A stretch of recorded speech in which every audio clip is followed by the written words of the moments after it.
Is that really in the Bible? What you think is in the Bible is not. And there's an issue of the will, of what you are willing to do. 3 authentic tests that come our way nearly every day. Okay, next authentic test. Now, you're never going to guess this one. A lot of you will cut the television off when you hear this one, but you got to hear it, okay? It's the next authentic test where God looks down and he says, okay, let's see what's going on in this person's life. It is, the next authentic test is what I call the belly God. Yes, it's the belly God. It's what you eat. Now, why would I think that this is an authentic test where God considers and looks at? Well, because you eat every day. You see, we have this illusion that the authentic test is something that we did long ago when we gave our heart to the Lord, or something like that, you know. Or I was baptized long ago and that was the real authentic test. No, the authentic test comes your way, 3 of them, nearly every day.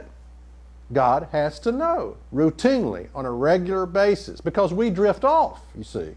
We drift off course. So this one is the belly God. What you eat. What you eat. Now let me ask you something. Do you know you shouldn't be eating a possum? If you're eating a possum, you are a sick person.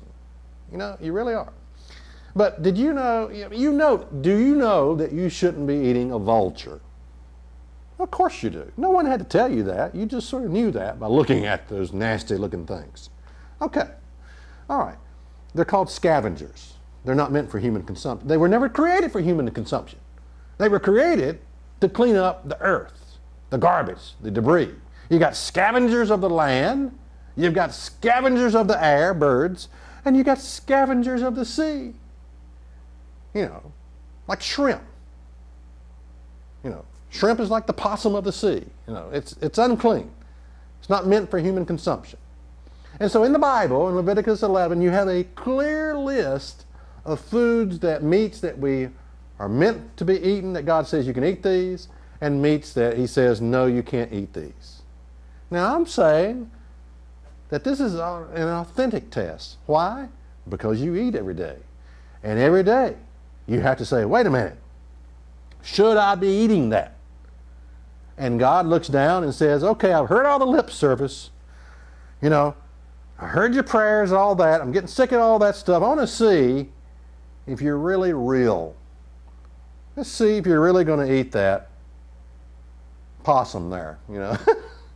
Let's see if you're going to eat that. Let's see if you're going to do what the Word of God says.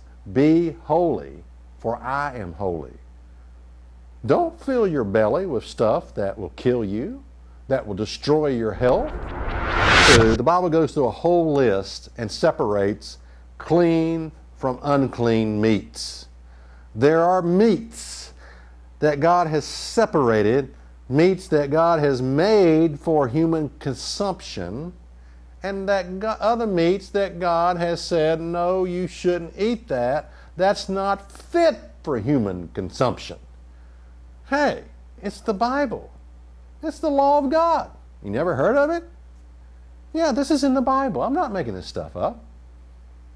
It's found in Leviticus 11. They're called the dietary laws. God says don't eat that. This is an authentic test. Now I can just hear people. People will say, you're not going to tell me what I can and cannot eat? I'll eat anything I want to. You see, that's the attitude. That's the attitude that I'm talking about. It's the same attitude that goes with our money. It's the same attitude that says, you're not going to tell me I have to give 10% of my income to God. It's my money. I worked hard for it. You're not going to tell me I can't eat that. It's my belly. It's my money and it's my belly. We're like little babies, little children, you know, crying over what we're angry at God, telling him what we're not going to do. I'm not going to give my money. I'm not going to tithe. And I'll be darned if anybody's going to tell me I can't eat what I want to eat. I'm telling you, well, one, doesn't matter to me whether you do it or not. I'm just saying it's an authentic test from God. Is that really in the Bible? What you think is in the Bible is not.